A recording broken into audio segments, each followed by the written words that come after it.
ನಮಸ್ಕಾರ. CBS news ವಾರ್ತೆಗಳಿಗೆ ಸ್ವಾಗತ. ವಾರ್ತೆಗಳ ವಿವರ. ಬಳ್ಳಾರಿ ಜಿಲ್ಲೆ ದಲಿತರ ಹಕ್ಕುಗಳ ಈಡೇರಿಕೆಗೆ ಜುಲೈ 3ರಿಂದ ರಾಜ್ಯಾದ್ಯಂತ ಅನಿರ್ದಿಷ್ಟ ಹೋರಾಟಕ್ಕೆ ಉಶನಪ್ಪ ಅವರು ಕರೆ ನೀಡಿದ್ದಾರೆ. ಭೂಮಿ, ವಸತಿ, ಸರ್ಕಾರಿ ಉದ್ಯೋಗಗಳಲ್ಲಿ ಬ್ಯಾಂಕ್ ಲಾಕ್ ಹುದ್ದೆಗಳನ್ನು ಭರ್ತಿ ಸೇರಿದಂತೆ ವಿವಿಧ ಬೇಡಿಕೆಗಳನ್ನು ಈಡೇರಿಕೆಗೆ ಆಗ್ರಹಿಸಿ ಕರ್ನಾಟಕ ದಲಿತ ಸಂಘರ್ಷ ಸಮಿತಿ ಜುಲೈ 3ರಿಂದ ರಾಜ್ಯಾದ್ಯಂತ ಅನಿರ್ದಿಷ್ಟ ಅಷ್ಟೊತ್ತ ಹೋರಾಟ ಆರಂಭಿಸಲಿದೆ. ಬಳ್ಳಾರಿಯಲ್ಲಿ ಸುದ್ದಿಗೋಷ್ಠಿ ಮಾತನಾಡಿದ ಸಮಿತಿಯ ರಾಜ್ಯ ಸಂಘಟನಾ ಸಂಚಾಲಕ ಉಶನಪ್ಪ, SC, SP, TSP ಯೋಜನೆಗಳನ್ನು ಸಮರ್ಪಕವಾಗಿ ಜಾರಿಗೊಳಿಸಬೇಕು. ಭೂರಹಿತ ಪರಿಶಿಷ್ಟ ಕುಟುಂಬಗಳಿಗೆ 2 ಎಕರೆ ಭೂಮಿ, ವಸತಿಹೀನ ಮನೆಗಳು, ಸರ್ಕಾರಿ ಇಲಾಖೆಗಳಲ್ಲಿ ಬ್ಯಾಂಕ್ ಲಾಕ್ ಹುದ್ದೆಗಳನ್ನು ಭರ್ತಿ ಸೇರಿದಂತೆ ಹಲವು ಬೇಡಿಕೆಗಳನ್ನು ಸರ್ಕಾರ ತಕ್ಷಣ ಈಡೇರಿಸಬೇಕು ಎಂದು ಒತ್ತಾಯಿಸಿದರು. ಪರಿಶಿಷ್ಟರ ಭೂಮಿ ಹಕ್ಕುಗಳ ರಕ್ಷಣೆಗಾಗಿ PTCL ಕಾಯ್ದೆಯನ್ನು ಪರಿಣಾಮಕಾರಿಯಾಗಿ ಜಾರಿಗೊಳಿಸಬೇಕು. ಸಮಾಜ ಕಲ್ಯಾಣ ಇಲಾಖೆ ಅಭಿವೃದ್ಧಿ ನಿಗಮಗಳ ಹೆಚ್ಚಿನ ಅನುದಾನ ನೀಡಬೇಕು ಹಾಗೂ ವಿದ್ಯಾರ್ಥಿಗಳಿಗೆ ಉತ್ತಮ ಶೈಕ್ಷಣಿಕ ಮತ್ತು ವಸತಿ ಸೌಲಭ್ಯ ಕಲ್ಪಿಸಬೇಕು ಎಂದು ಆಗ್ರಹಿಸಿದರು.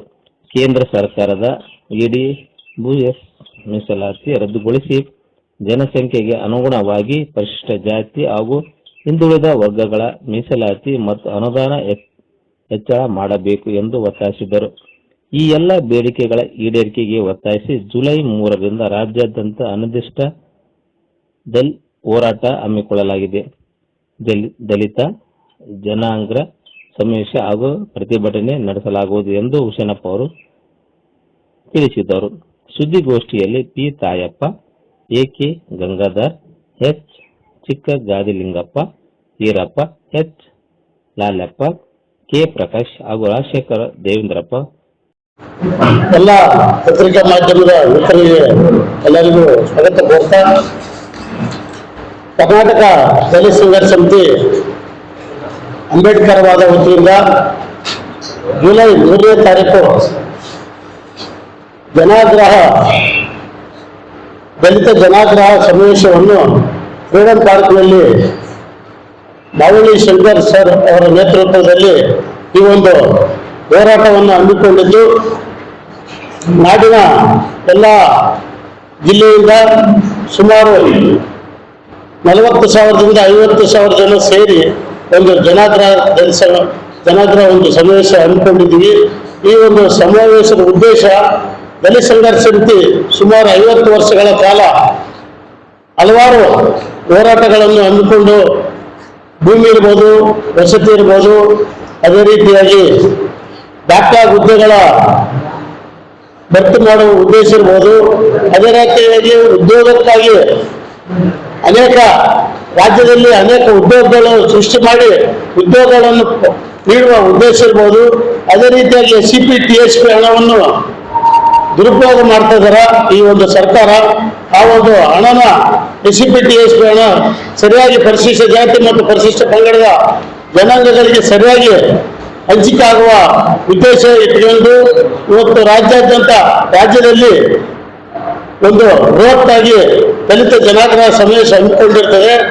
ಆ ಒಂದು ಉದ್ದೇಶ, ಪ್ರತಿಯೊಬ್ಬ ಭೂಮಿ ದಲಿತರಿಗೆ 2 ಎಕರೆ ಭೂಮಿ ಒದಗಿಸುವಂತ ಕೆಲಸವನ್ನು ಸರ್ಕಾರ ಮಾಡಬೇಕು. ಅದೇ ರೀತಿಯಾಗಿ ವಸತಿ, ಪ್ರತಿಯೊಬ್ಬ ದಲಿತ SC, ST ದಲಿತ ಹಿಂದುಳಿದವರಿಗೆ ವಸತಿ ಯೋಜನೆಯನ್ನು ಕೂಡ ಇತ್ತೀಚೆಗೆ ಸರ್ಕಾರಗಳು ಕೆಲವೊಂದು ಯೋಜನೆಗಳು, ವಸತಿ ಯೋಜನೆಗಳು ಕೈಬಿಟ್ಟಿದ್ದಾರೆ. ರಾಜೀವ್ ಗಾಂಧಿ ವಸತಿ ಇರ್ಬೋದು, ಆಶ್ರಯ ವಸತಿ ಇರ್ಬೋದು, ಎಲ್ಲ ಯೋಜನೆಗಳಿಗೂ ಪ್ರತಿಯೊಂದು ಹಳ್ಳಿಯಲ್ಲಿ ಇವತ್ತು ಯಾವುದೇ ರೀತಿ ವಸತಿ ಇಲ್ಲದಂಗೆ ಆಗಿದೆ. ಆಮೇಲೆ ಪರಿಶಿಷ್ಟ ಜಾತಿ ಹಣ ಸುಮಾರು 200 ಕೋಟಿ ಹಣನ KSRTC ಇದಕ್ಕ ಹಣ ದುರುಪಯೋಗ ಮಾಡಿದ್ದಾರೆ, SC, ST ಹಣನ. ಅದೇ ರೀತಿಯಾಗಿ ಆ ಹಣನ ದಲಿತರಿಗೆ ಮೀಸಲಿಟ್ಟ ಹಣ, ಯಾಕಂದ್ರೆ 2013ರಲ್ಲಿ ಇವನು ಒಂದು SCP, TSP ಯಾವುದೇ ರೀತಿ ದುರ್ಬಳಕೆ ಆಗಬಾರ್ದು ಅಂತೇಳಿ ಒಂದು ಕಾಯ್ದೆ ಇದೆ. ಆ ಕಾಯ್ದೆ ಪ್ರಕಾರ 7C ಪ್ರಕಾರ ರದ್ದುಗೊಳಿಸಿ 7D ಮಾಡಿ ಒಂದು ಆ SCP, TSP ಹಣನ ಯಾವುದೇ ರೀತಿ ದುರುಪಯೋಗ ಆಗದಂಗ ದಲಿತರಿಗೆ ನೇರವಾಗಿ ಮುಟ್ಟಂತ ಒಂದು ಕೆಲಸ ಆಗಬೇಕು. ಅದೇ ರೀತಿಯಾಗಿ ಉದ್ಯೋಗಗಳು, ಬ್ಯಾಕ್ಲಾಗ್ ಉದ್ಯೋಗಗಳು, ಸಾವಿರಾರು ಉದ್ಯೋಗಗಳು ಇವತ್ತು ಖಾಲಿ ಇದಾವೆ, SC/ST ಉದ್ಯೋಗಗಳು, ಅವನ್ನ ಕೂಡಲೇ ಭರ್ತಿ ಮಾಡಬೇಕು. ಅದೇ ರೀತಿಯಾಗಿ ವಿಶೇಷ ಘಟಕ ಯೋಜನೆಗೆ ಏಕಗವಾಕ್ಷಿ ಯೋಜನೆಯನ್ನು ನೀತಿ ಜಾರಿಗೆ ತಂದು ಎಲ್ಲರಿಗೂ ಕೂಡ ಸರಿಸಮವಾಗಿ ಹಣ, ಯಾಕಂದ್ರೆ SC/ST ಹಣ ಇವತ್ತಿಗೂ ಕೂಡ ಸರಿಯಾದ ಫಲಾನುಭವಿಗಳನ್ನು ನೀಡ್ತಾ ಇಲ್ಲ. ಸಾವಿರಾರು ಕೋಟಿ ಹಣ ಇವತ್ತು ಸರ್ಕಾರ ದುರುಪಯೋಗ ಮಾಡ್ತಾ ಇದೆ.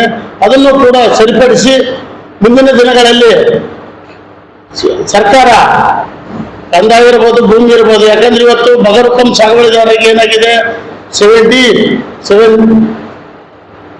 11D ಏನು ಇಲ್ಲಿ ಅರ್ಜಿ ಕರೆದಿದ್ದಾರೆ, ಫಾರ್ಮ್ ನಂಬರ್ 7, ಫಾರ್ಮ್ ನಂಬರ್ 11 ಅಂತ. ಇವತ್ತಿಗೂ ಕೂಡ ಅರ್ಜಿಗಳನ್ನ, ಯಾಕಂದ್ರೆ ಸುಮಾರು 30-40 ವರ್ಷಗಳಿಂದ ದಲಿತರು ಏನು ಭೂಮಿ ಮಾಡ್ಕೊಂತ ಬರ್ತಿದಾರೆ, ಸಾಗುವಳಿ ಮಾಡ್ತಿದಾರೆ, ಅವರಿಗೆ ಕೂಡ ಇವತ್ತು ಅರ್ಜಿ ಹಾಕಿದ್ರೆ ಇದ್ರ ವಿರುದ್ಧ ಕೂಡ ನಾವು ರಾಜ್ಯಾದ್ಯಂತ ಮೌಳಿ ಶಂಕರ್ ಸರ್ ನೇತೃತ್ವದಲ್ಲಿ ಹೋರಾಟ ಮಾಡಿದ್ವಿ ರಾಜ್ಯಾದ್ಯಂತ. ಅದೇ ರೀತಿ ಕೂಡ ಮುಂದೆ ನಮಗೆ ಎಲ್ಲ ಅರ್ಜಿ ಹಾಕಿದ ಫಲಾನುಭವಿಗಳಿಗೆ SC/STಗಳಿಗೆ ಭೂಮಿ ಕೊಡಬೇಕನ್ನೋ ಉದ್ದೇಶಕ್ಕೆ ಎಂದು ನಾವು ಹೋರಾಟ ಮಾಡ್ತಾ ಇದ್ವಿ. ಅದಕ್ಕಾಗಿ ಕೂಡಲೇ ಈ ಒಂದು ಹೋರಾಟಕ್ಕೆ ಎಲ್ಲರೂ ಕೂಡ ಭಾಗವಹಿಸಿ ಈ ಕಾರ್ಯಕ್ರಮವನ್ನು ಯಶಸ್ವಿಗೊಳಿಸಬೇಕಂತ ಹೇಳ್ತಾ ದಲಿತ ಸಂಘರ್ಷ ಸಮಿತಿ ಆಗ್ರಹಿಸ್ತದೆ.